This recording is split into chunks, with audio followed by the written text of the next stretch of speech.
こちらはインキュバスタロットです。イラストはダビデ・フルノさんが担当しており、著者はチャールズ・ハリントンさんです。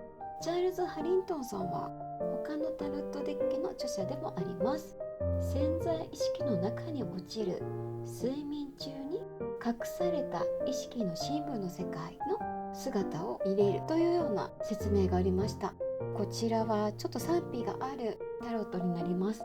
メーカーはロ・スカラベオ。賛否があるからといってね、見てみないとわからないんで一緒に見ていきましょう。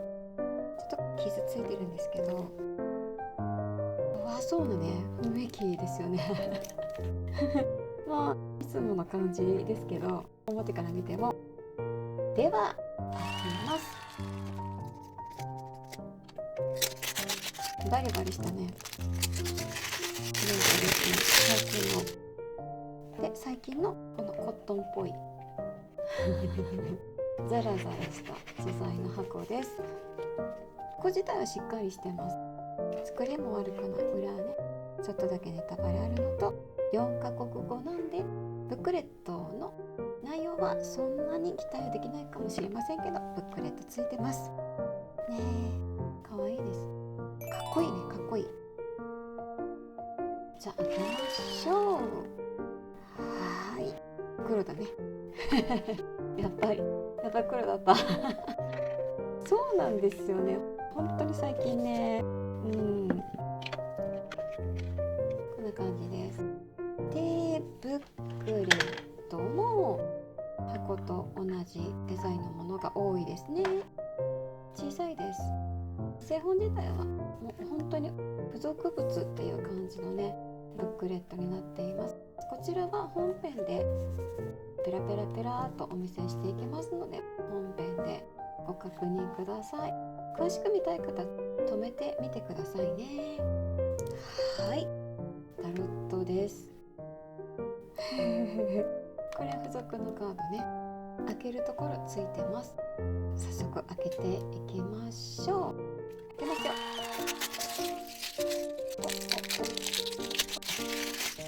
薄いかな、ちょっと薄そう。かなり厚さで言ったら一般的なのかもしれないんですけど、こっちが多分表なんで裏からいきます。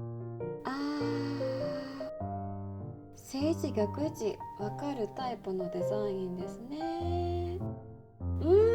こうするんだったらもうちょっとしっかり作ってもらってもいいのかなと。使えるんだったらね、これでもこの厚さでもこの感じでも全然良かったと思うんですけどね。なるほど、かっこいいですけどね。これは正字が食いち分かっちゃいますね。どうかな、さささささってすればわからないかな。でも何の絵かわからないんで使おうと思ったら使えるかな。はいはい、1薄いですね。薄い方のデッキです。この紙質についてねコメント書いてらっしゃる方とかいたんですけど、一般的です。ごくごく普通。おかしいところはないかなと思います。切り口も綺麗ですし、厚みは一般的がちょっと薄い感じですね。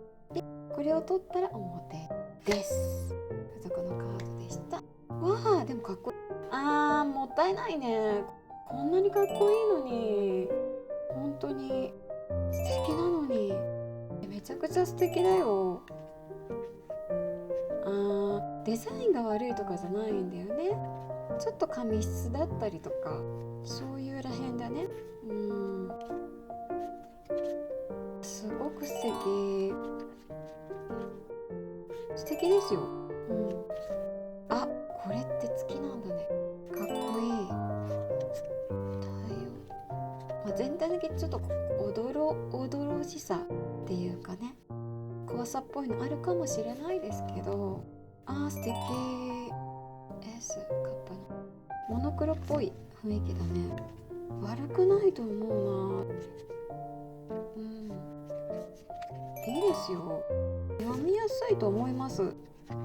ライダー版そこそこ準じてくださってるようなので、ドラマがね感じられますし、ペンタクル微妙にねモノクロでも色合いが違ってるんですね。ブラウンよりのグレー、寒いよりのグレーっていう感じでね、これは色ムラとかじゃなくって意図してくださってると思いますね。まあいいですね。コートカードもいいですよ。微妙に赤みを帯びたグレーですね。読みやすいんじゃないかな。こういうのが好きな方は。でもね、裏が正一逆一分かっちゃうからな、そこだけ惜しいな。いいですソードがこっちが紫寄りで、ソードの方がより赤み。へえ、そういう選択なんだね。銅の色っていうかね、そのスートがこの色って分かっちゃえば、覚えちゃえばなんてことないですね。ほう、素敵です。で、僕のカードが2枚。はい、よかったんじゃないですか。箱はねおなじみの箱ですね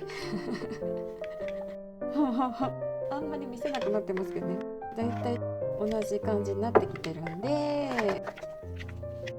付属のカードが2枚ついてます。ブックレットもついてます。またしっかりしてます。意外とでもね、デザイン自体良かったと思います。オラクルカードっぽいものを求めてらっしゃる方とか、コレクションとして上質なものを求めてらっしゃる方にとってはちょっと不満足かもしれないですが、素敵なデッキだと思います。デザインは素敵です。カードが少し薄い。もう少し値段を出してもいいんで、もうちょっとだけ質を上げてもらってもいいのかなとかね、思ったり。でもこれのプレミアムバージョンとかができる可能性もあるんで、そこに期待したいと思います。それでは後ほど内容が全て揃っているか確認をとって本編を撮ります。どうぞ皆様本編をお楽しみください。未来に期待して。